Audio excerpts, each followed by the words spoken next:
Buenas tardes a todos, buenas tardes a todas. Bienvenidos a opositas.com, vuestra academia para la preparación del cuerpo administrativo de la Administración de la Seguridad Social. Como ya sabéis, soy José Alberto Rivas, vuestro profe de Seguridad Social, el que os acompañará durante todo el proceso de la preparación de esta convocatoria. Tenemos una tarde muy entretenida con la gestión recaudatoria que hemos decidido dividirla en dos partes para que su explicación, su asimilación sea lo más amena posible. Sin duda, un tema complicado, un tema complejo que requerirá de vuestro esfuerzo y esperemos que con estas explicaciones pues os sintáis más familiarizados con él y ampliéis vuestro conocimiento. Como siempre, al inicio vemos un pequeño esquema, ¿vale? De lo que va a tratar la gestión recaudatoria. No sin antes informaros que tenemos el chat abierto, ¿vale? Que se me olvida, tenemos el chat abierto que podéis compartir preguntas, opiniones y lo que queráis, ¿vale? Pues lo dicho, en este esquema de la gestión recaudatoria nos acompañan 11 epígrafes, ¿vale? Y a lo largo de la clase de hoy, en principio, vamos a intentar abarcar estos 8 primeros epígrafes, ¿vale? Avanzaremos los efectos de la falta de cotización, pero los efectos de la falta de cotización ocupará la segunda sesión de la gestión recaudatoria. Bueno, una pequeña introducción, ¿vale? Una pequeña introducción de lo que es el concepto y el régimen jurídico de la gestión recaudatoria en el ámbito de la seguridad social, que consiste en el ejercicio de la actividad administrativa conducente a la realización de los créditos y derechos de la seguridad social. Pues para ello acudiremos al artículo 1 del Reglamento General de Recaudación de la Seguridad Social. No deja de ser otra cuestión como que los órganos encargados de la seguridad social necesitan financiación, necesitan recursos para poder funcionar, para poder operar y, por ejemplo, para desplegar la protección social, que ya veremos más adelante cuando expliquemos las prestaciones de la seguridad social. Os pongo aquí unos artículos que son importantes que dominéis del texto refundido de la Ley General 21 a 36 y 154. Por supuesto, el Real Decreto 1415/2004, que mi recomendación es una lectura completa. Hoy a lo largo de la explicación vamos a ver varios apartados.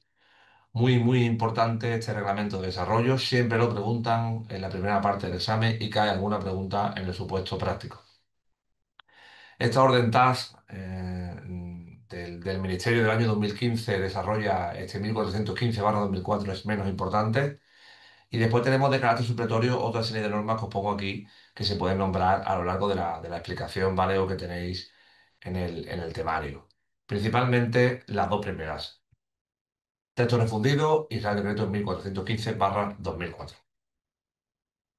Como estaba diciendo, los órganos encargados, los órganos competentes de la Seguridad Social van a ejercer sus funciones de gestión recaudatoria y nos tenemos que quedar, por supuesto, con la idea de que le corresponde a la Tesorería General de la Seguridad Social, enmarcada, incluida en el Ministerio de Inclusión, Seguridad Social y Migraciones, y dentro de la Tesorería a las URE, a la Unidad de Recaudación Ejecutiva de la Tesorería, ¿vale? Que son las competentes también para la ejecución forzosa.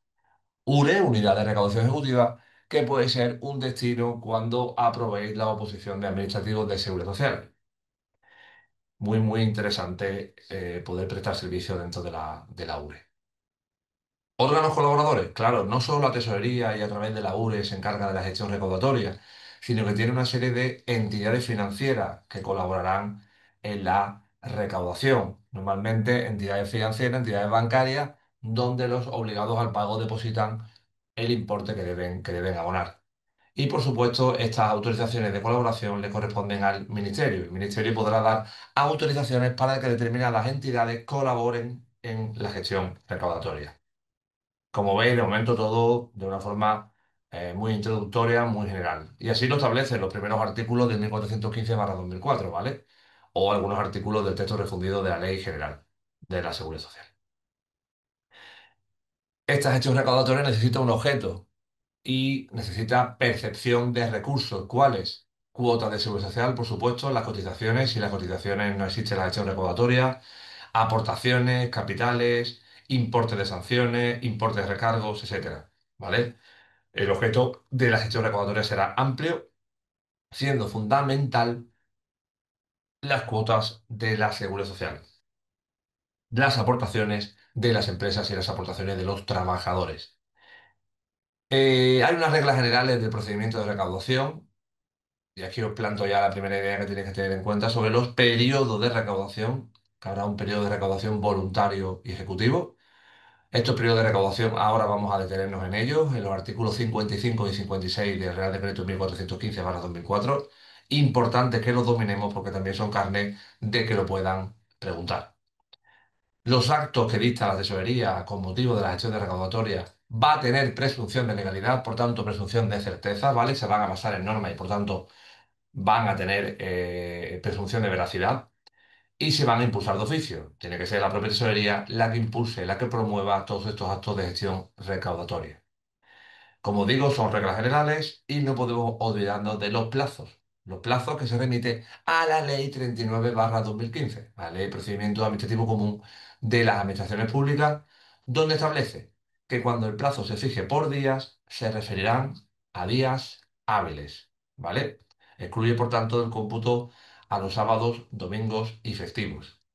Y cuando se fijen en días naturales o por meses o años, hay que tener en cuenta que si el último día del plazo es inhábil, se entiende que finaliza el anterior día hábil del plazo que se trata.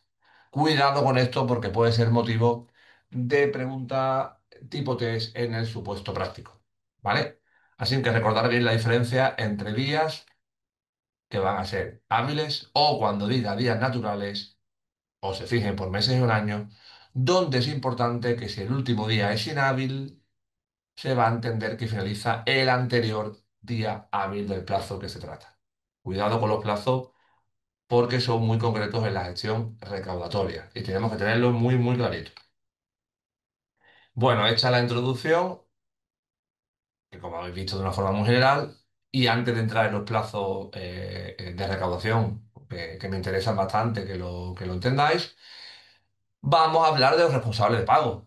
Claro, ¿quiénes son los sujetos que deben pagar? Que deben pagar principalmente las cotizaciones, ¿vale? Aunque como sabéis, el objeto de la gestión recaudatoria es mucho más amplio, aunque siempre nos gusta centrarnos en responsable de pago en los sujetos que deben cotizar. Pero no es el caso ahora. Vamos a hablar de responsable de pago de una forma general, como establece el artículo 12 al 16 de 1415/2004. El artículo 12 nos da una responsabilidad de la obligación de cotizar y del pago de los recursos del sistema y nos da una definición y nos dice que van a ser las personas físicas o jurídicas o entidades sin personalidad a la que las normas reguladoras de cada régimen impongan directamente la obligación de su ingreso, ¿vale? Y además, los que resulten solidarios, subsidiarios o mortis causa de aquellos por concurrir hechos, omisiones, negocios o actos jurídicos que determinen esas responsabilidades en la aplicación de cualquier norma con rango legal. Lo que nos da el artículo 12 es una definición amplia de los responsables de pago. Y recordar siempre personas físicas o jurídicas o incluso entidades sin personalidad a las que las normas les obligan esa responsabilidad. Debe existir un precepto normativo por el cual le sean responsables el pago. Y además el artículo 12 nos avanza que puede haber también responsables solidarios, subsidiarios o sucesores mortis causa. Una definición general que es más aplicable para una pregunta de la primera parte del examen final que para un supuesto práctico. No obstante, vamos a ver esta responsabilidad principal, la responsabilidad solidaria, la subsidiaria y la mortis causa. Vamos a ver algunos detallitos.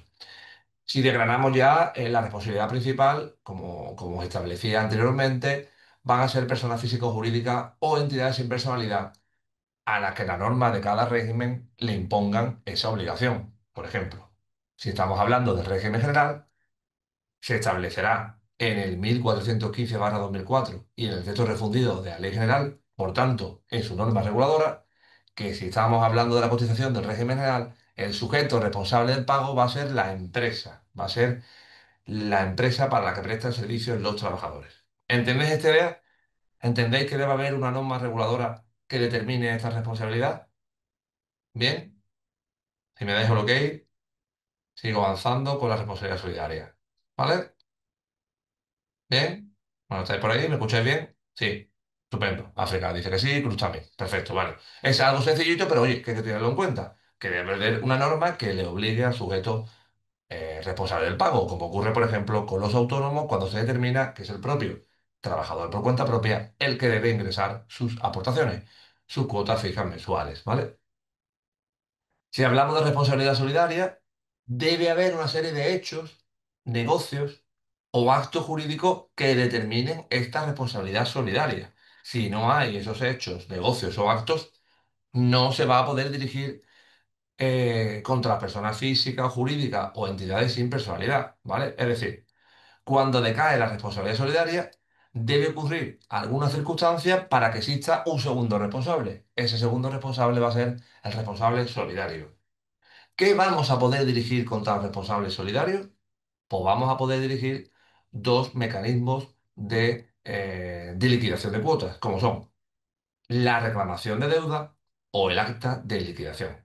¿Vale? Podemos dirigirlo contra todos o contra cualquiera de ellos, es decir, contra todos los responsables solidarios que encontremos. Así que es importante también comprender y analizar esta responsabilidad solidaria. Lo mismo ocurre con los responsables subsidiarios. Debe haber un hecho, negocio o acto que determine esa responsabilidad subsidiaria.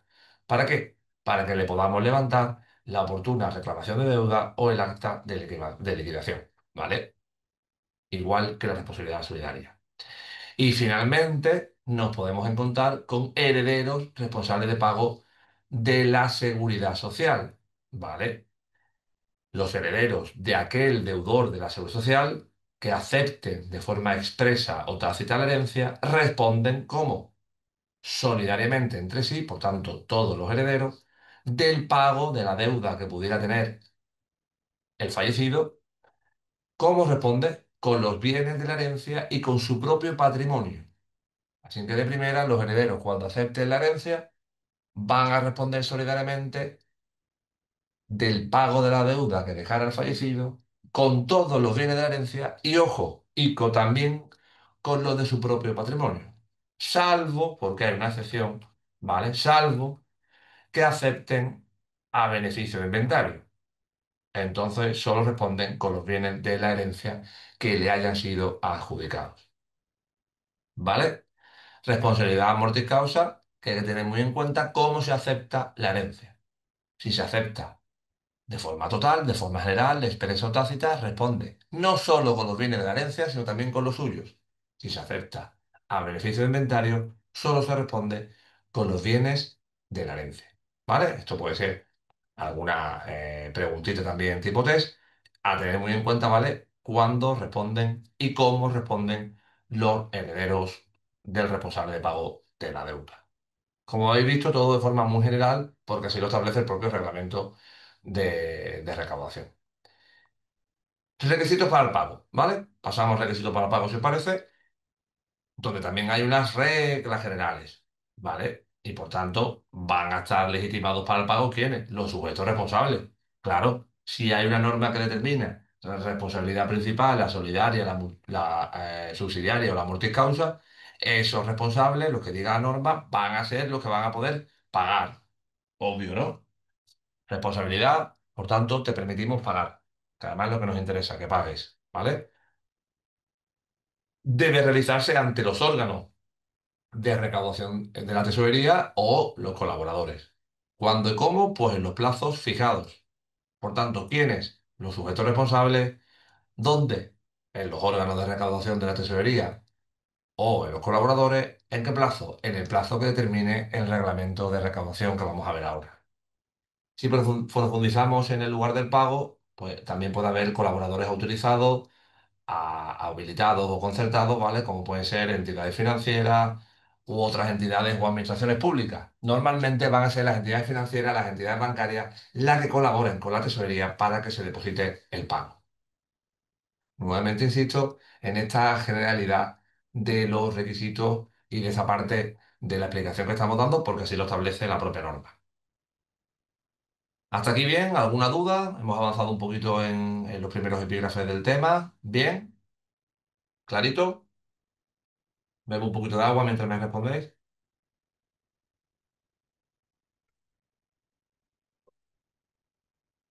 Pasamos al plazo seguramente de ingresos. Venga, Cruz me da el ok. África bien. Estupendo. Venga. Pues vamos a centrarnos en lo que me interesa principalmente del tema, como es esta parte. En los requisitos para el pago, principalmente en el plazo reglamentario de ingreso. Artículos 55 y 56. Fundamentales que los estudiéis al dedillo, porque son muy, muy preguntables. ¿Vale? Conocéis, entiendo, ¿verdad? El artículo 55 y 56, ¿lo habéis trabajado, lo habéis estudiado? Entiendo que sí, ¿no? ¿Vale? Y si no, os ponéis manos a la obra después de esta explicación a subrayarlo, analizarlo y estudiarlo porque son muy importantes. Va a haber una serie de reglas, reglas generales, reglas subsidiarias, ¿vale? Que establece el propio artículo 55 y 56. Las reglas generales es que el plazo va a ser el establecido pues, en las disposiciones específicas y en el reglamento de recaudación. ¿Qué quiere decir esto? Que ¿cuál va a ser el plazo reglamentario de ingresos, pagos responsables de pago? Pues el que digan las normas y principalmente el que establezca en el Real Decreto 1415/2004. Puede ser que haya una norma que no sea la del reglamento de recaudación que establezca un plazo concreto, ¿vale? Pero en principio la regla general va a ser es que el plazo para el ingreso son el establecido en las disposiciones específicas y en el Real Decreto 1415/2004. Visto ese plazo, ¿vale? O cuando no esté establecido, en ausencia de él, ¿vale? Cuando no esté establecido en la norma, nos quedamos con las reglas subsidiarias. Y esto es un plazo que os tenéis que memorizar sí o sí. ¿Cuándo se va a iniciar? Con la notificación. ¿De qué? De la reclamación de deuda. ¿Y cuándo finaliza? El último día hábil del mes siguiente a dicha notificación. ¿Vale? Entonces, si me notifican, por ejemplo, a fecha de hoy, 11 de noviembre, y aplicamos la regla subsidiaria, ¿hasta cuándo tengo para... cuánto se me establece de forma subsidiaria de plazo general para ingresar la cantidad establecida de reclamación de deuda? ¿Hasta cuándo tengo? Si me notifican hoy, 11 de noviembre, si queréis contestarme en el chat, me lo escribís. Venga, no es tan complicado, ¿vale? Cruz dice hasta el 31 de diciembre. ¿Alguien más se anima? Sí. Cruz dice 31, nos preguntáis si es hábil. Sí, el 31 es hábil, ¿vale? Por tanto, si me notifican en noviembre, tengo hasta el último día del mes siguiente. El último día del mes siguiente es el 31 de diciembre. Esta regla subsidiaria, aprenderla porque cuando tengáis algún problema con con el plazo de reglamentario de ingreso o tengáis alguna duda o no os acordéis, oye, pues intentar por lo menos aplicar este plazo porque en muchas ocasiones es el correcto. Inicio el plazo con la notificación y lo finalizo hasta el último día hábil del mes siguiente. ¿Vale? Bien. Va a haber también una regla especial y aquí os pongo, por ejemplo, algunas. Oye, ¿qué pasa, por ejemplo, con los taurinos? Oye, pues los taurinos tienen que ingresar antes de la celebración del espectáculo que se trate. Bueno, pues tenemos una regla específica, ¿vale? O, por ejemplo, los artistas tienen una regularización que se hará dentro del mes siguiente, ¿vale? Le echéis un vistazo al artículo 55 y 56 para que veáis cómo hay reglas específicas en los taurinos y en los artistas. Y también va a haber reglas especiales en los regímenes especiales, pues por eso son regímenes especiales, porque tienen particularidades. Y la primera la encontramos en el RETA, en el régimen especial de trabajadores por cuenta propia o autónomos, cuando se establece que se debe abonar dentro del mismo mes al que aquella corresponda. ¿Qué quiere decir eso? Que si estamos en noviembre, ¿hasta qué plazo tenemos para pagar la cuota de autónomo de noviembre?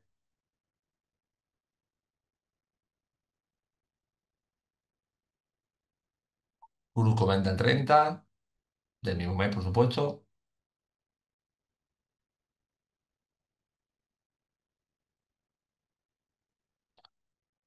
Bueno. Como el Cruz es la única que aumenta, le digo que sí. Correcto, Cruz. Hasta el 30 de noviembre. El autónomo debe pagar su cuota, debe ingresar su cuota dentro del mismo mes. Por tanto, los autónomos tienen que ingresar siempre dentro del mismo mes. No se le permite hasta el último día hábil del mes siguiente. ¿Vale? Así que recordarlo porque es importante.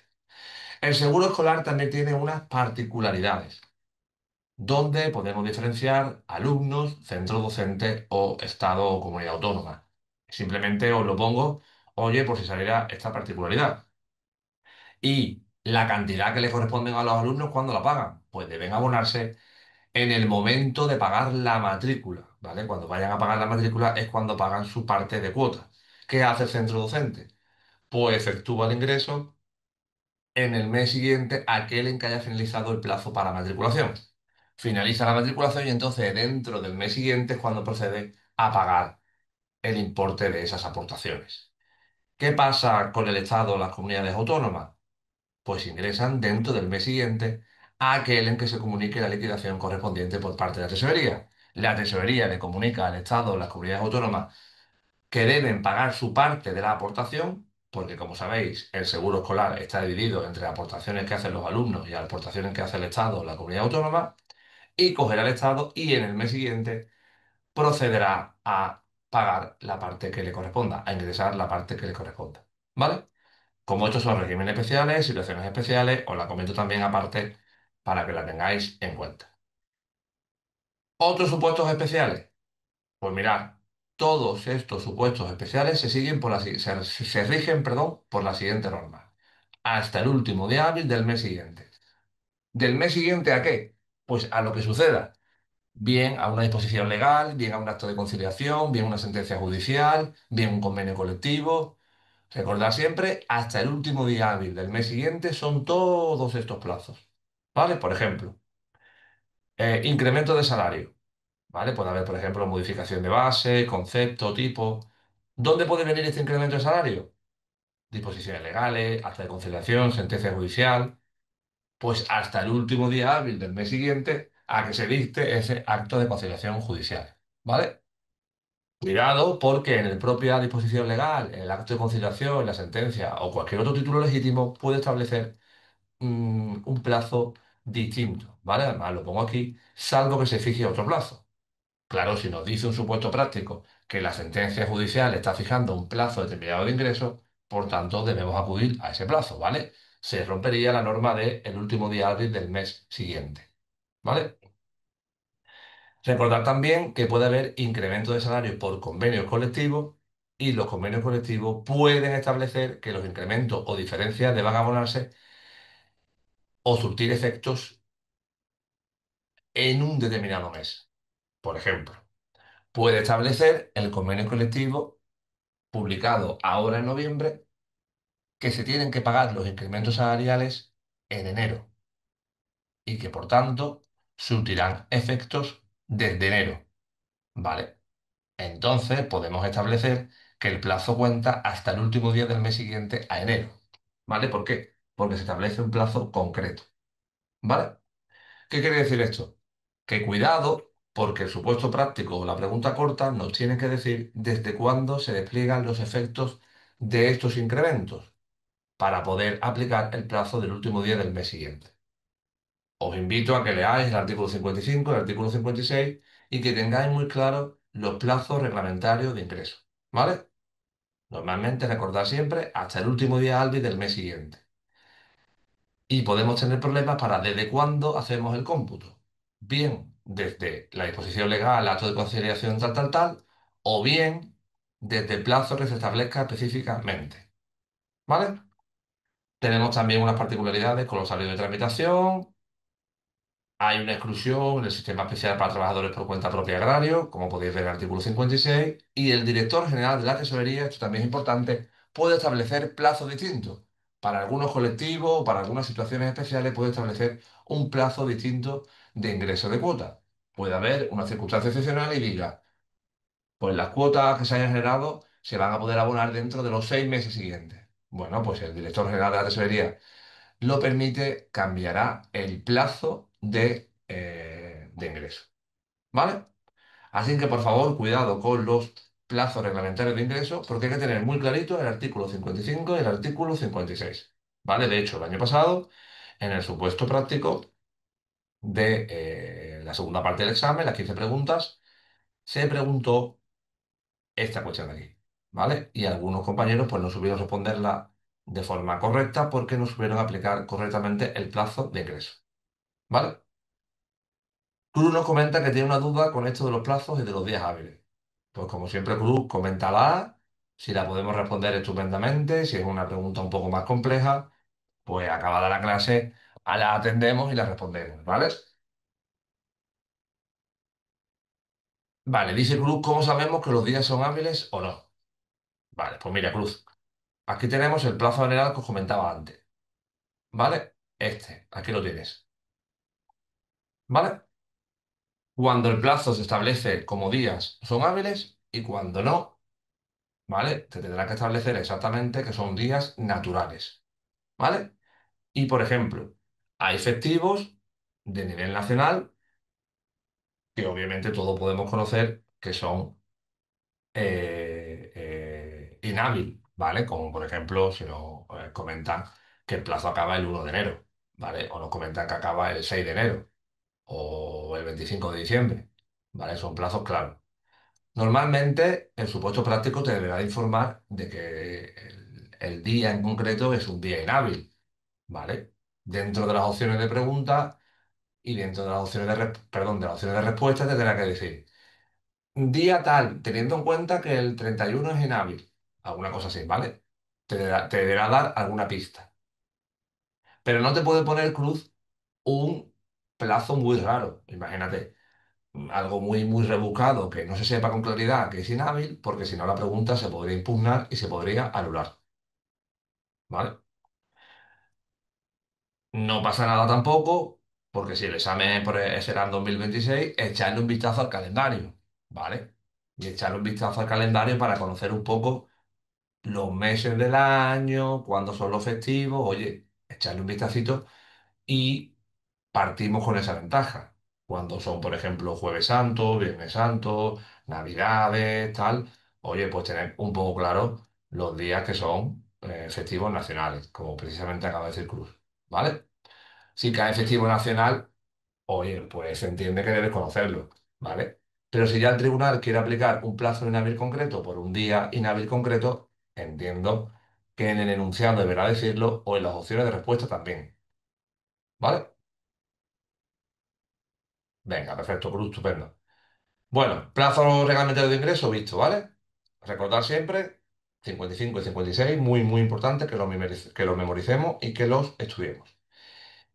Vale, ¿cómo vamos a presentar los documentos de cotización? Pues también es una cuestión importante, ¿no? Hemos hablado que la gestión recaudatoria principalmente sirve para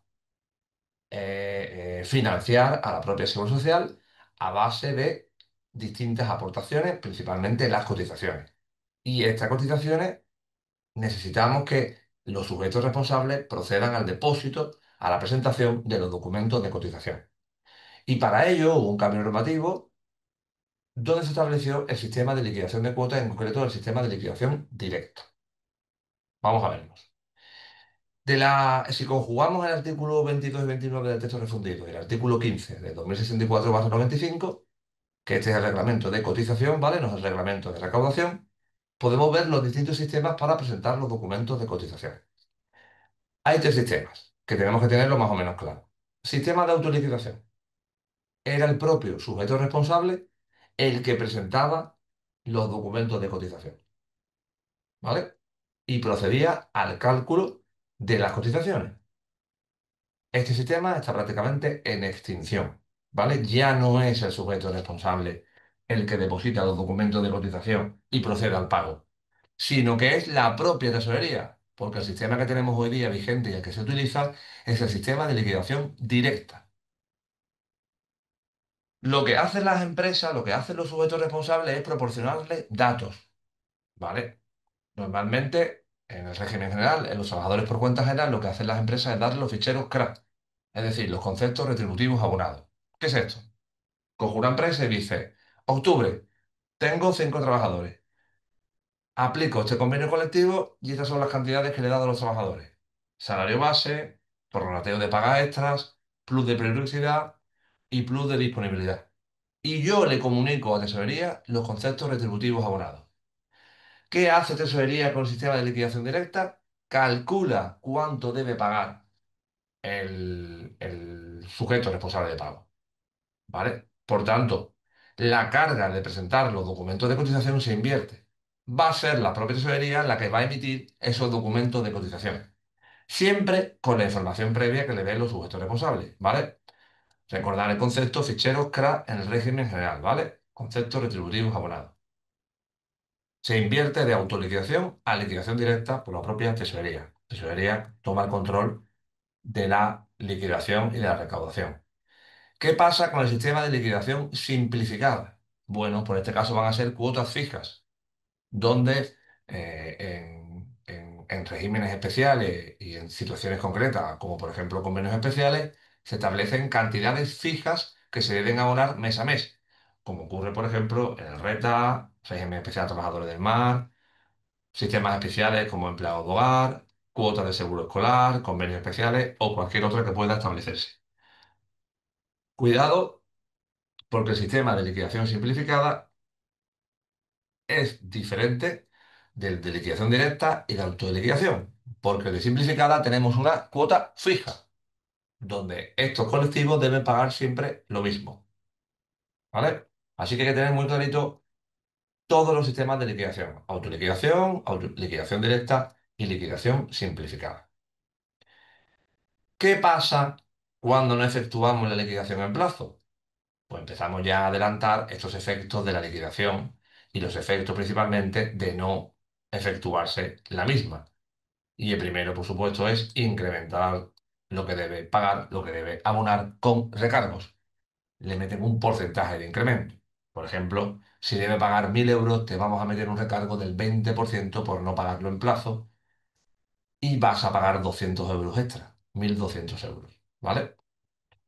Además, si tú no efectúas liquidaciones, cuando vayas a hacer el pago delegado, ¿vale? Que el pago delegado ya lo veremos en prestaciones de incapacidad temporal, no te vas a poder compensar del pago delegado. Que el pago delegado no deja de ser otra cuestión que adelantar la prestación de incapacidad temporal y después la empresa se lo compensa en los seguros sociales. Pues si no efectúas liquidaciones, no te puedes efectuar esa compensación de pago delegado. Además, si te van a reclamar deudas, cuidado, porque te la pueden hacer por bases estimadas y no por bases reales. ¿Qué significa esto? Que Tesorería te hará una estimación, te calculará unas bases que van a ser mucho más altas probablemente que las bases reales, las bases por las que debías cotizar.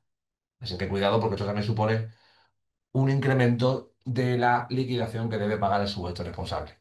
Y además, no efectuar la liquidación supone una infracción administrativa recogida en el artículo 23 de la LISOS, la Ley de Infracciones y Sanciones de Orden Social, del Real Decreto Legislativo 5/2000, en concreto una infracción muy grave en materia de seguridad social. Así que imaginaros todas las consecuencias que puede tener no efectuar la liquidación. ¿Vale? Cuidado porque son bastante importantes.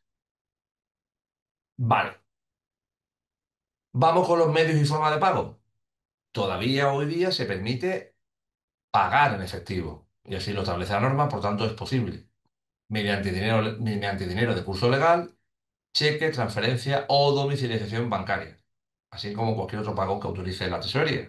Por tanto, estos son los medios de pago establecidos. Forma de pago. Pues ya existe la obligación de incorporarse al sistema Red, ¿vale? Del año 2013. Por tanto, mediante un sistema informático va a estar todo digitalizado, todo informatizado y va a haber una relación electrónica con la administración. Puede haber determinadas excepciones, como pongo ahí, pero normalmente todo se va a hacer a través del sistema Red. Y las empresas lo que van a tener es un autorizado Red. Un responsable, ya sea persona física, persona jurídica o el propio responsable de la empresa que va a ser el que va a tener esta autorización en el sistema red y es el que va a tratar con tesorería a través de la sede electrónica, ¿vale? Hay posibilidades de pago en el sistema de autoliquidación y en el de liquidación directa, como os digo, ¿vale? Donde el pago por documento electrónico Pues como os comentaba, Tesorería emitirá el documento de pago, ¿vale? Si tenemos un sistema de liquidación de cuotas fijas en los autónomos, pues Tesorería emitirá el documento de pago y también te da la posibilidad de domiciliación en cuenta, ¿vale? Como ocurre, por ejemplo, en el sistema especial de empleados de hogar, donde debe haber una domiciliación bancaria. Como veis, siempre estas cuestiones de forma general, medio de pago y forma de pago. Bueno, hasta aquí, ¿vale? Digamos una introducción amplia donde hemos visto cuestiones generales de la gestión recaudatoria, hemos visto también los plazos reglamentarios de ingreso, los sistemas de liquidación, pero tenemos que seguir avanzando con el control de la recaudación. Y aquí os pongo como comentario general que la tesorería y la inspección van a ser los que van a controlar la recaudación. La inspección de trabajo y seguridad social con sus competencias y la tesorería con las suyas. Los dos encargados de la recaudación, pero no de la recaudación, sino del control. Es decir, que van a verificar si los sujetos responsables están liquidando sus cuotas. Ya iréis viendo, sobre todo en la segunda parte de la aplicación de gestión recaudatoria, con las actas de liquidación y la reclamación de deuda, vamos a ver las diferencias. Cuándo procede una y cuándo procede otra. Porque las reclamaciones de deuda son competencia de la tesorería y las actas de liquidación son competencia de la inspección. ¿Vale? Aquí pongo también una pequeña curiosidad, donde no vamos a activar este control de gestión recaudatoria en deuda de pequeña cuantía, que es poco conocido, pero bueno, que existen normas, ¿vale? En principio, la norma habla de aplicar el 3% al IPREN, al indicador público de renta de efectos múltiples, y hoy día estaría fijado en 18 euros. Cuando tengamos una deuda que no exceda de 18 euros, en principio este control de la recaudación no se activaría, normalmente por eficacia, por eficiencia administrativa. Cuesta más recaudar 18 euros o menos y por tanto normalmente no se activa el control, ¿vale? Este IPREM, por ejemplo, que estamos aplicando el 3%, que sepáis que se mantiene en 2023, 2024 y 2025 con 600 euros mensuales, ¿vale? Y tener en cuenta también, ¿vale? Que va a haber una derivación de responsabilidad, ¿vale? Cuando hablábamos antes de esta responsabilidad solidaria o subsidiaria, que normalmente se va a establecer también un porcentaje, será el 20% del IPREN, que serán de 120 euros para 2024 y 2025. ¿Qué quiere decir eso? Que cada que haya una derivación de responsabilidad, debe establecer un mínimo de 120 euros que podamos derivar del sujeto responsable al sujeto solidario, subsidiario o multicausa. Si la cuantía es inferior a 120 euros, no se activará esa derivación de la responsabilidad. Entonces, si queréis tener en cuenta este 3% que es el límite de forma general y el 20% en el caso de la derivación de responsabilidad para activar el control. Pequeña curiosidad, que nunca se sabe lo que puede preguntar el tribunal y que sepáis que por lo menos existen unos límites al control de la recaudación. Vale, más cositas. Revisión de los actos de gestión recaudatoria. Vale. ¿Qué es esta cuestión? Se pueden impugnar los actos de gestión recaudatoria. Recordad siempre que cuando la Tesorería General de la Seguridad Social activa su maquinaria de la gestión recaudatoria, no deja de ser otra cuestión que un procedimiento administrativo. Y debemos dar garantías a los interesados, a los administrados, de que se van a poder impugnar los actos de este procedimiento administrativo. Y así lo establece el artículo 46 del reglamento 1415/2004. Se establece que contra los actos de gestión recaudatoria de la tesorería, ¿qué podemos interponer? Esto también es interesante controlarlo. Podemos interponer recursos administrativos de alzada, de reposición y revisión, y recurso contencioso administrativo. Por tanto, dentro de los recursos administrativos, pues todos, y si ya no vamos a vía judicial, el recurso contencioso administrativo. Por tanto, como veis, se pueden interponer amplitud de recursos. Me estaba bebiendo un poquito de agua, perdón. El procedimiento recaudatorio solo se suspende, y además lo anoto aquí, ¿vale? Solo se suspende si se acompaña de aval o se consigna en tesorería el importe de la deuda. Por tanto, si no hay aval o no se consigna, o no se consigna el importe, el recurso no va a suspender el procedimiento. Es necesario aval o consignar el importe. Muchas veces lo preguntáis, oye, pero si yo impugno un acto de la tesorería de gestión recaudatoria, ¿el procedimiento sigue? Sigue. Y solo se suspende en este caso. Podéis ver también los efectos de la desestimación del recurso, posible suspensión del procedimiento, como hemos visto, y que las administraciones públicas y entidades y organismos de ellas dependientes no podrán formular recursos administrativos y lo que sí puede formular es requerimiento previo al recurso contencioso administrativo. Esto viene todo en el artículo 46, ¿vale? Y cuidado con esta cuestión de las administraciones, donde puede ser una pregunta tipo test, que sepáis que solo pueden formular requerimiento previo al recurso contencioso administrativo. Nos lo aprendemos así y listo, ¿vale? Porque es la mejor forma de asimilar esto, porque como le demos mucha vuelta siempre nos podemos reliar y perder demasiado tiempo. Solo en el caso de las administraciones, entidades y organismos dependientes. Esto es en cuanto a la impugnación de los actos de la gestión, ¿vale? Recordad que Tesorería sigue un procedimiento administrativo para recaudar. Pero, ¿puede haber una revisión de oficio? Es decir, ¿puede ser la propia Tesorería la que se revise? Sí, ¿vale? Y lo dice el artículo 47, el siguiente artículo, y dice que los actos de derechos que puedan dictarse en el ámbito de la gestión recaudatoria no podrán revisarse de oficio en perjuicio de su beneficiario. ¿Vale? Por tanto, en principio sí va a poder revisarlo, pero cuidado, que si va a causar perjuicio a los beneficiarios no puede revisarlo. ¿Vale? Cuando la tesorería pretenda la revisión de dichos actos, debe acudir a la vía contencioso administrativa, debe acudir a la vía judicial. ¿Vale? Así que en principio quedaros con la idea de que si vamos a perjudicar a un beneficiario, la tesorería no puede autorrevisarse, no puede revisar sus actos declarativos de derechos. Si lo quiere hacer, debe acudir al contencioso administrativo. Pero dice el artículo 47, espera, espera. No obstante lo anterior, la tesorería sí que puede revisar de oficio sus actos declarativos de derecho cuando la revisión se funde en la constatación de omisiones o inexactitudes en la declaración de los beneficiarios. Claro, yo no puedo beneficiar, perdón, yo no puedo perjudicar a los beneficiarios, pero si los beneficiarios me han dado datos inexactos o datos que me lo han omitido, no me lo han comunicado, entonces sí puedo revisar de oficio. ¿Entendéis la idea? Es decir, el beneficiario me ha ocultado información, entonces sí puedo revisar los actos declarativos, ¿vale? Pero de forma general no podemos revisar los actos contra los beneficiarios y debemos acudir a la vía contenciosa administrativa. Si me dejo el ok, continúo, ¿vale? Para que tengáis clara esta revisión de oficio. ¿Claro? Sí. Perfecto, África.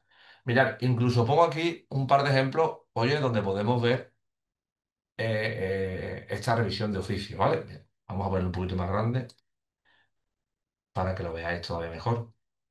Espera, que me he pasado, vamos a verlo un poquito más grande para que aquí podéis ver mejor los ejemplos. Perfecto. Mirad, por ejemplo, ejemplo uno. Imposibilidad de revisión de oficio en perjuicio del beneficiario. Dice, un trabajador autónomo ha solicitado y ha obtenido un aplazamiento y fue concedido por la tesorería con una resolución firme. A los 6 meses la tesorería detecta que conforme a los nuevos criterios internos dicho aplazamiento no debería haberse concedido. Pues no puede revocar de oficio el acto favorable, pues hacerlo supondría un perjuicio.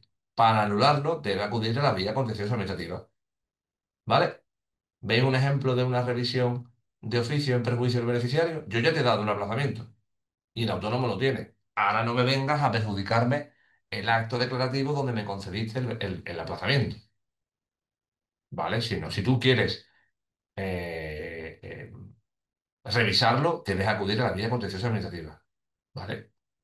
Y así en su contrario, un ejemplo de revisión de oficio por omisiones o inexactitudes. Un empresario solicita la devolución de ingresos indebidos, ¿vale? Porque hizo un exceso en el pago de sus cotizaciones. La tesorería revisa la solicitud y le concede la devolución. Devolución de cantidades indebidamente ingresadas. Posteriormente, en una inspección se detecta que el empresario no incluye en su declaración a ciertos trabajadores, por lo que no tenía derecho a la devolución.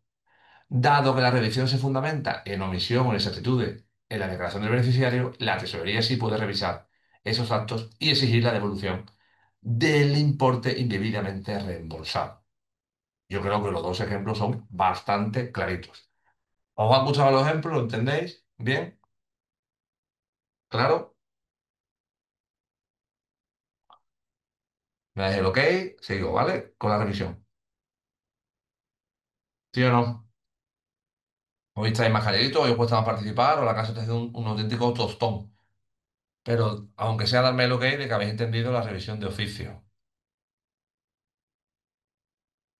Bueno, la doy por entendida. Venga, Cruz, gracias, Cruz, por tu participación. Venga, seguimos. Hemos visto el artículo 46 con la impugnación de los actos. Hemos visto el artículo 47 con la revisión de oficio. Pero cuidado, porque el artículo 47 continúa y dice, segundito, y dice, nuevamente de los órganos de tesorería, van a poder revocar en cualquier momento sus actos de gravamen o desfavorables, siempre que tal revocación no constituya dispensa o exención no permitidas por la ley o sea contraria al principio de igualdad, interés público, ordenamiento jurídico. Toma ya. Por tanto, sí puede revocar sus actos de gravamen o desfavorable, y esa es la clave. Actos de gravamen o desfavorable, pero cuando no constituya dispensa, exención, ta, ta, ta. ¿Vale? Dice, solo será posible mientras haya transcurrido el plazo de prescripción. Obvio, debemos estar dentro del plazo establecido. Y sin embargo, la tesorería sí que puede rectificar en cualquier momento del procedimiento recaudatorio, de oficio, estancia de parte, los errores materiales o de hechos y aritméticos contenidos en sus actos. El artículo 47 profundiza y dice qué ocurre con los actos de gravamen y desfavorables y qué ocurre con los errores materiales o de hecho. ¿Vale? Así de cuidado porque el artículo 47 da mucho juego a que puedan preguntar algunas de estas cuestiones de la revisión de oficio. Y aquí os pongo también un par de ejemplos para que veáis cómo funciona la revisión de oficio de actos de gravamen o desfavorables y de rectificación de errores materiales de hecho o aritméticos. Vamos a ver el primero brevemente. Un trabajador solicita, por ejemplo, el fraccionamiento de una deuda, pero la tesorería le deniega la solicitud basándose en que no cumple los requisitos.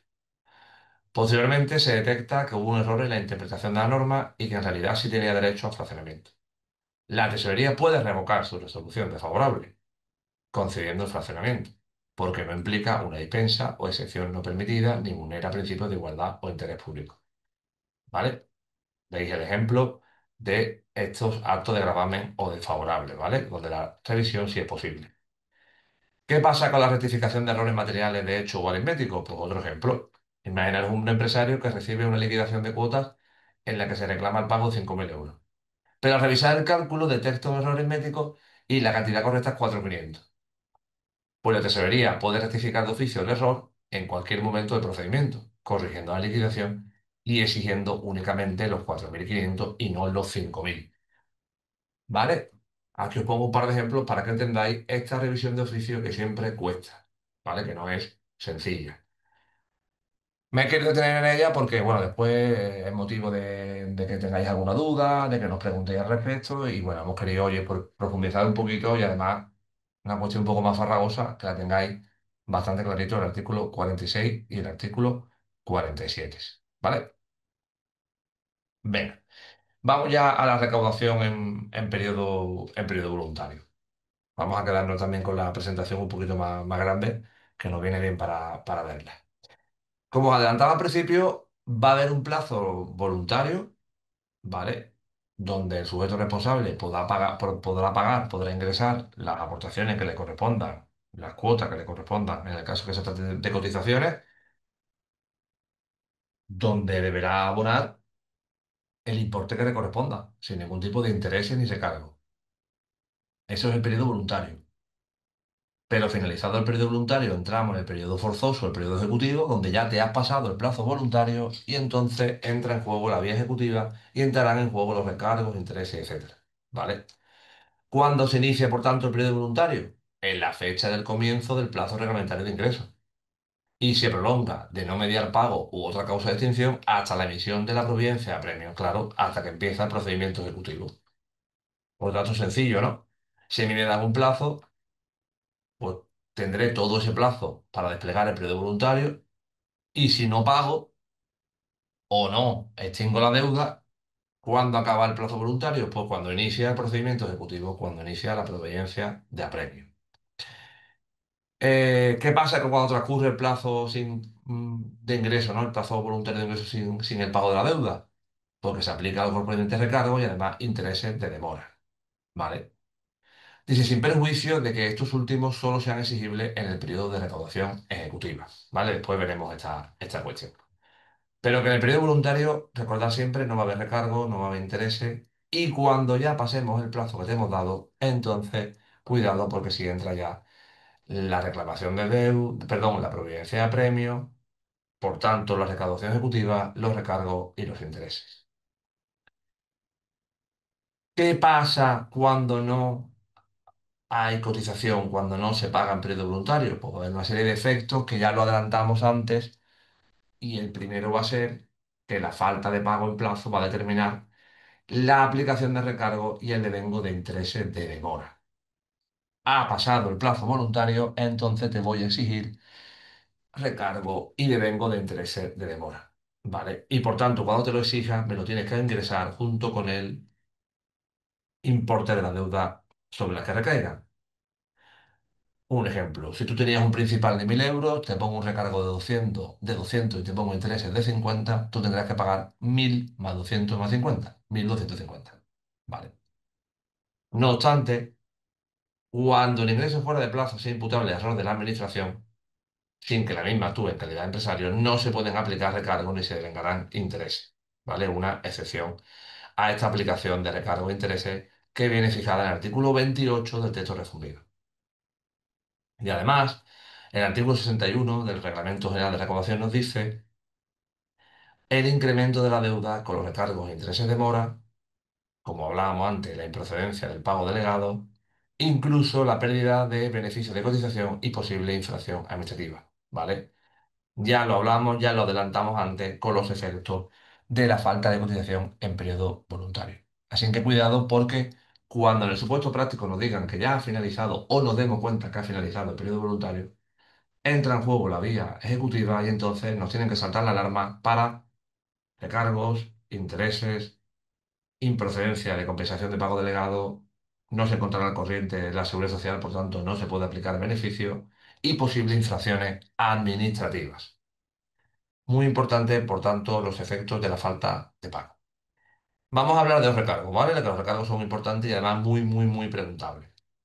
Ya veréis cómo lo vamos a entender y que es una materia más bien sencillita. Si tenemos una deuda con Seguridad Social constituida por cuotas, cuidado porque debe ser cuota, lo dice bien claro la norma. A todo no se aplica un recargo, sino a las deudas que sean por cuotas, es decir, por cotizaciones a la Seguridad Social. ¿Cómo se obtiene una cuota? A la base de cotización se le aplica un tipo y por tanto tenemos una cuota. Cuando tengamos esta deuda y no la abonemos en plazo, generamos recargo. Y el artículo 29 del texto refundido y el artículo 10 del 1415 diferencia en si se han cumplido las obligaciones en materia de liquidación del artículo 29, 1 y 2 del texto refundido o cuando no se hubieran cumplido. ¿Vale? Esto es importante que entendáis cuando se hubieran cumplido de cuando no se hubieran cumplido. Cuando se hubieran cumplido con las obligaciones, el primer recargo que te impone es del 10%. Si abonamos las cuotas dentro del primer mes natural siguiente al del vencimiento del plazo. Vale. Es decir, si dentro del primer mes natural siguiente a que ha vencido el plazo, yo procedo a pagar la deuda, solo me aplico un recargo del 10%, siempre que he cumplido con las obligaciones en materia de liquidación. Pero si lo hago a partir del segundo mes, será del 20%. ¿Vale? Así que tenéis siempre muy presente cuándo va el 10% y cuándo va el 20%. Si lo pago dentro del primer mes o si lo pago dentro del segundo. Bien, esta parte de los recargos, fácil, ¿no? Bien, clarito. Hemos cumplido con las obligaciones, pero nos hemos pasado el plazo reglamentario. 10% o 20% en función de cuándo lo pago. Si no cumplo con las obligaciones, 20%. si abono la cuota antes de que termine el plazo que me dice la reclamación de deuda o la liquidación. ¿Vale? Por tanto, me da un plazo la reclamación de deuda o la liquidación, entonces 20%. Pero si abono la cuota pasado el plazo de la reclamación o del acta, va a ser del 35%, que es el recargo más alto. Entonces tenéis que tener muy en cuenta cuando aplicamos el 10, el 20, el 20, perdón, el 10 y el 20 por haber cumplido las obligaciones o el 20 o el 35 por no haberlas cumplido. Muy importante los recargos y también motivo de pregunta tipo test, ¿vale? Muy clarito los recargos.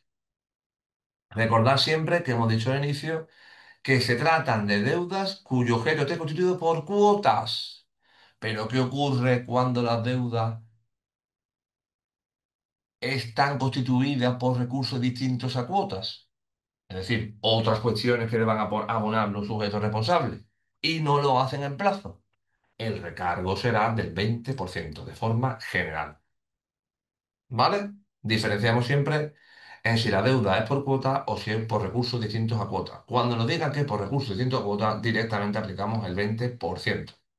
No nos calentamos la cabeza. 30% y listo. ¿Vale? Venga, estamos ya finalizando, ¿vale? Que llevamos ya una horita y la verdad que está siendo una clase bastante densa. Nos queda poquito, ¿vale? Nos quedan ver los intereses y después además vamos a hacer una preguntita tipo test. ¿Vale? No, en este caso Cruz dice cuando no se abonen dentro del plazo reglamentario, ¿vale? Aquí lo que te dice es, tú no has cumplido en plazo, entonces te aplico el 20, ¿vale? ¿Ok, Cruz? Aquí la cuestión es no si ha cumplido con la obligación o no. Si tú has pagado ese recurso distinto a cuota en plazo, en cuota diferenciada. Sí, sí, aquí no, aquí no. Aquí lo que te dice es que no abone dentro del plazo. No dice nada más los artículos, ¿vale? ¿Por qué? Porque las obligaciones del artículo 29 se refieren a cuotas. Por eso aquí no te dice lo de hubieran cumplido o no con las obligaciones del artículo 29, porque son recursos distintos a cuotas. ¿No entiendes, Cruz? ¿Vale? En el apartado 2 es recursos distintos a cuotas. Y en el apartado 1 es por cuotas. Aquí sí te dice cumplir o no con las obligaciones, porque las obligaciones del 29 están relacionadas con las cuotas. En el apartado 2 no te dice nada, sino simplemente cuando te places de plazo. Si te plazas de plazo, pues entonces un recargo del 20%. Ahora sí, Cruz. Estupendo. Venga, pues seguimos. ¿Qué pasa con los intereses de demora? ¿Vale? Y con esta cuestión ya vamos a finalizar la primera parte del tema de gestión recaudatoria. Y después veremos una preguntita tipo 3. ¿Qué pasa con los intereses de demora? Pues los intereses de demora por las cuotas serán exigibles, en todo caso, si no se hubiese abonado la deuda una vez transcurridos 15 días desde la notificación de la providencia de apremio o desde la comunicación del inicio del procedimiento de deducción. Por tanto, nos tenemos que quedar con esa idea. Los intereses de demora podemos aplicarlos si han transcurrido 15 días desde que me han notificado la providencia de apremio o el inicio del procedimiento de ejecución y no he abonado la deuda. Ahí sí me pueden aplicar los intereses de demora. Y el artículo lo dice así. Por tanto, si en el supuesto práctico nos dicen que hay una notificación de una providencia de apremio a fecha 11 de noviembre y yo procedo al pago el 11 de diciembre, es evidente que han transcurrido los 15 días. Pues entonces ya me pueden aplicar los intereses de demora.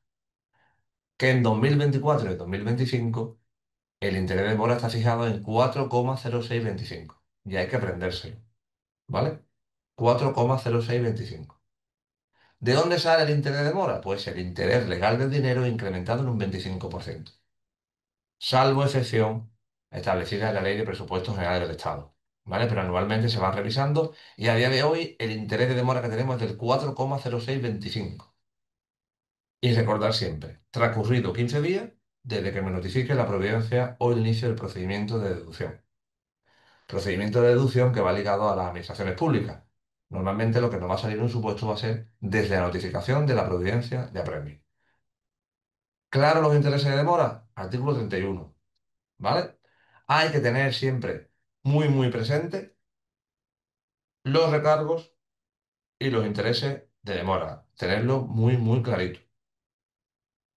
Bueno, hasta aquí, ¿vale? Si os dais cuenta y hacemos volvemos al índice inicial, hemos visto todos estos epígrafes, ¿vale? Y hemos empezado a hablar de los efectos de la falta de cotización. En la segunda parte de la gestión recaudatoria, que lo veremos la semana que viene, también conmigo, vamos a ver la reclamación de deuda y el arte de liquidación. Vamos a ver la diferencia y lo vamos a tener muy, muy clarito, ¿vale? Vamos a ver además cómo se recaudan otros recursos, los aplazamientos, que son muy importantes, y también cómo se pueden devolver ingresos indebidos. Pero esto será en la segunda parte de la gestión recaudatoria. Venga, ¿nos animamos a responder una pregunta tipo test? Venga, si me das el ok, vamos con la primera. ¿Vale? Vamos con una pregunta tipo test. Mira, si os parece, cuando yo diga adelante, en el chat me dais vuestra respuesta. Así nadie se adelanta, ¿vale? Yo digo adelante, entonces ya me dais vuestra respuesta. Venga, a ver si así habéis prestado atención al tema y os ha quedado más o menos claro. Vamos a la primera. ¿Cuándo deben ingresar las cuotas a los organizadores ocasionales de espectáculos taurinos? Venga, que cada uno la lea, las opciones de respuesta y me diga la correcta. Adelante. Venga, la mayoría está contestando la B, antes de la celebración del evento. Así lo dice Cruz, Minosca, Jotagón, Elena. Vale, de momento no hay ningún compañero más que se anime. La mayoría de contestado la B. Venga, vamos a ver si es correcta. En efecto, el artículo 26 habla de que deben ingresarse las cuotas antes de la celebración del evento, del espectáculo taurino. Por tanto, es un caso excepcional. Por si acaso no lo preguntan en alguna pregunta tipo test. De ahí la importancia del artículo 56 del reglamento de recaudación. Hay que tenerlo muy claro sobre los plazos de ingreso, ¿vale? Cuestión importante en la gestión recaudatoria, ¿vale? La clave de esto es que los trabajadores pues estén cubiertos en seguridad social, tengan protección social antes de la celebración del espectáculo. Así que perfecto porque lo comentamos antes y todo lo habéis tenido clarísimo. Vamos con la siguiente. ¿Cuál de las siguientes opciones es una vía válida para impugnar un acto de gestión recaudatoria de la seguridad social? Leerlo con tranquilidad y me dais vuestras opciones de respuesta. Venga, ya estáis dando vuestra primera respuesta. Vamos a esperar a ver si un compañero más se anima.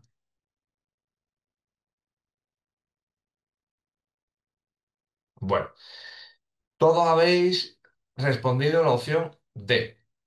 Es decir, que podemos interponer recursos administrativos de reposición, de alzada, contencioso administrativo, es decir, todo. Bueno, vamos a ver si es correcto. Así es. Podrán interponerse recursos administrativos de alzada, reposición, revisión y recursos contencioso administrativo. Correcto. ¿Vale? Por tanto, interesante controlar qué tipo de recursos podemos utilizar, podemos interponer en los actos de gestión recaudatoria de la seguridad social. Perfecto. Bravo porque todo lo habéis tenido bien y lo habéis entendido perfectísimamente. Vamos a la tercera. Esta yo ni siquiera la voy a leer, o la voy a dejar en libertad, cada uno la lea, cada uno la responda, a ver cómo la interpreta. Y cuando tengáis claro, me dais la opción de respuesta. Estoy aquí, no me he ido, ¿eh? Así que contestad tranquilamente. Vale. La mayoría estáis contestando la C. Vamos a leer la pregunta. Las deudas con la seguridad social que tengan carácter de ingreso de derecho público y cuyo objeto esté constituido por recursos distintos a cuotas, ¿llevará aparejado algún recurso? La primera dice que no. Un 10%, un 20% o un 35%. La mayoría habéis contestado la C, un 20%. Vamos a verlo. Efectivamente. La habéis tenido súper claro de qué es lo que estamos requiriendo, ¿vale? Lo que estamos recaudando, en este caso es un concepto distinto a cuota, un recurso distinto a cuota. Y si no se abona en plazo reglamentario es el 20%. Bravo, porque habéis tenido pleno, ¿vale? Todos habéis contestado como correcta la opción C. Perfecto. Vamos a la siguiente. Los actos declarativos de derechos que puedan dictarse en el ámbito de la gestión recaudatoria pueden revisarse de oficio por la tesorería. Cuidado con esta porque es más complicado, ¿vale? Venga, leerla con tranquilidad y a ver la conclusión a la que llegáis. Adelante. Vale, estáis contestando. ¿Pusiste la A, Cruz? Vale, Cruz dice la A y los compañeros están contestando la C.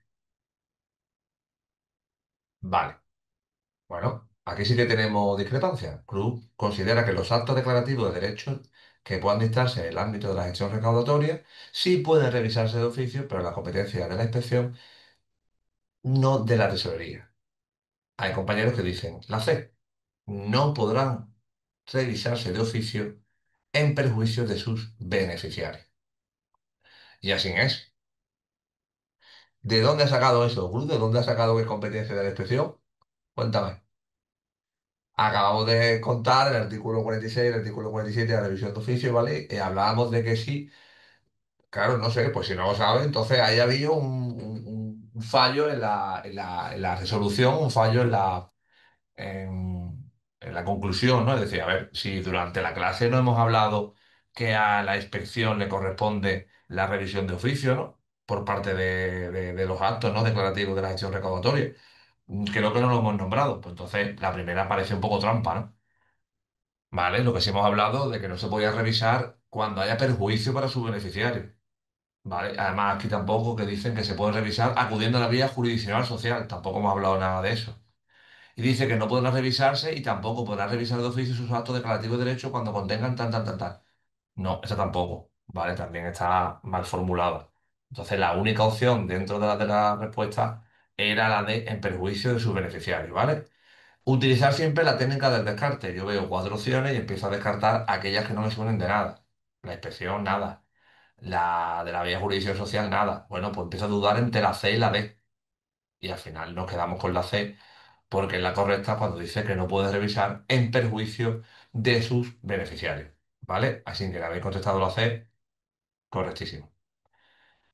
Y vamos a la última. Si una persona fallece dejando deudas con la Seguridad Social y sus herederos aceptan la herencia de forma tácita, ¿cómo responderán ante dichas deudas? Venga, la leéis con tranquilidad y no dais vuestras opciones de respuesta. Venga, ya empezáis a dar vuestras primeras. Vale, estamos hablando de aceptar una herencia de forma tácita, ¿cómo responden?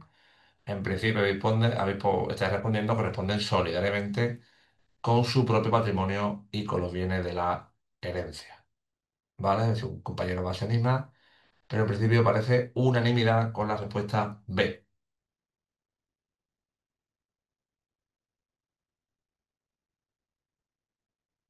Venga, pues vamos a ver la respuesta correcta.